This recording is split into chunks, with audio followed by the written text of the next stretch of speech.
what's going on, y'all? T-Bob here. And Jake as well. And you're about to watch a little OTB LSU. We're going to give you all the latest, greatest between LSU football, baseball, women's basketball, softball, and everything in between.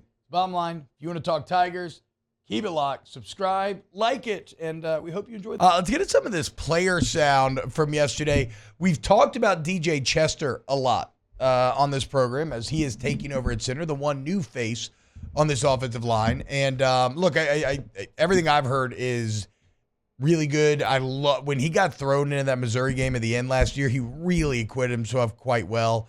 And talking to some people in the program, the thing that I keep hearing about is that he's just very intelligent, right, in terms of making the calls, knowing everybody's role.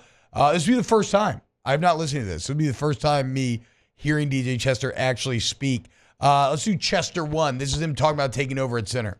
Ever since Missouri, it was really like the first time I actually got like a lot of playing time for real, going from a number 2 spot, 2 to 3 spot, and then getting thrown in Missouri. It's been fun. I had a lot of learning to do in the couple of first spring practices, but I'm just trying to step up in the Charles place and help be a leader and basically just step up and get that Jordan role. Is he from Mississippi?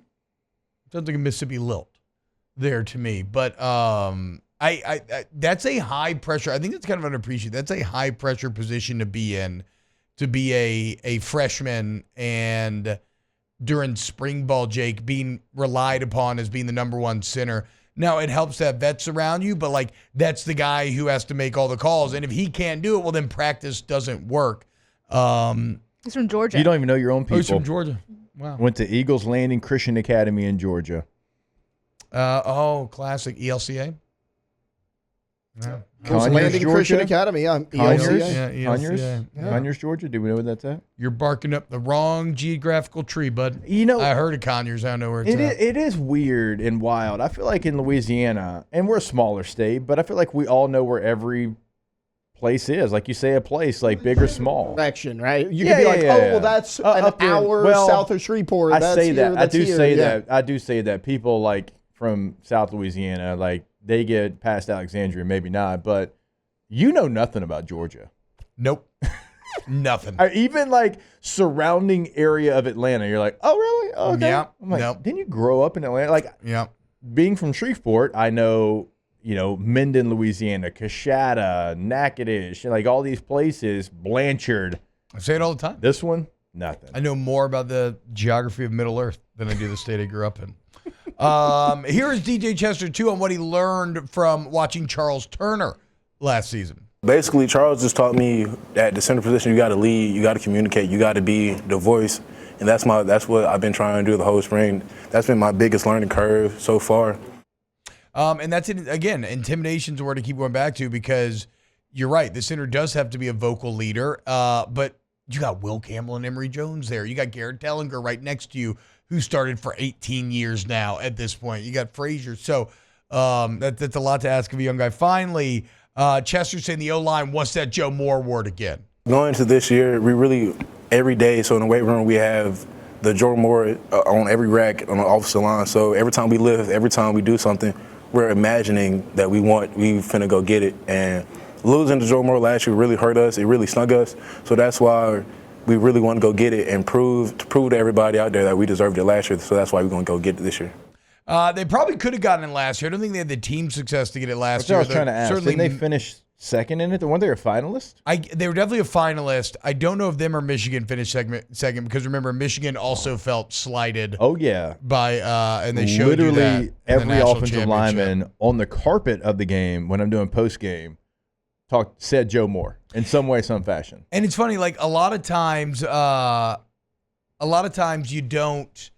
I don't know if I love a player's like focus being on, we want to win this trophy, but with an offensive line this good, it's legitimately in play for LSU and this O-line. And really kind of comes down to, okay, how DJ Chester going to do. And they're going to have to find more team success. I know that's crazy and that doesn't make any sense. But like even when they won it in 2019, they probably weren't strictly the best offensive line, but they were the best offensive line on the best team.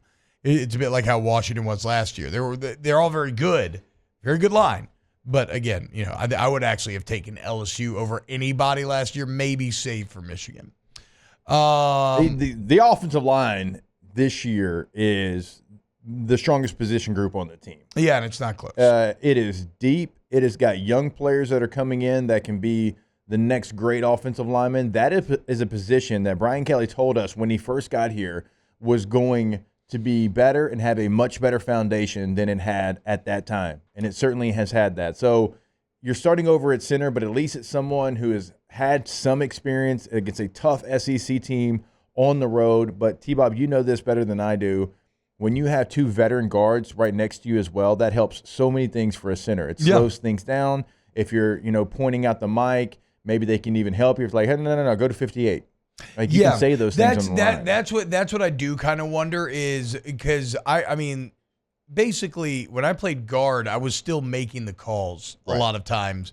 And so I wonder if he is. It sounds like he's making the calls though, from everything I've heard. But yes, you can always have the old even heads. If it's like, no, you can have hey, the old heads out there. Yeah, like kind of overrule. Or you can have the quarterback do it. There's many times in 2007 where Brett Helms and Matt Flynn were about to throw hands on the field because they were arguing over who the mic was. See, that's crazy to me. I think you need a clear line. I think you need a clear hierarchy of power, right? You let the center call it, and the quarterback gets to overrule no matter what. You've hung out with Matt Flynn before, right? Yeah. What do you think? Well, no, but that's what I'm saying. Brett should have ceded to Matt, is what I'm saying. Like even if you think the quarterback is going against, I know, because I know Brett too. But even if you think the quarterback is technically wrong, the quarterback needs to he's the one who needs to know. He has to make everything work in his mind. You know what I'm saying? Yeah. Like, direct me. Okay, if you want us to do this, I don't think that's right. I don't think that's where the pressure's coming from. But if that's how you need to interpret this play, we all need to be. It's a classic. You'd rather have 11 guys doing the wrong thing than 10 guys doing the right and one doing the wrong. So, yeah, I mean, I'm sure they're going to establish all that during this spring period. Wow, Jake, what incredible takes. I mean, those guys, they're just the best. I think so. And if you think so, again, hit the like button, subscribe, ring the bell so you get notifications when we post every single day here on OTB LSU.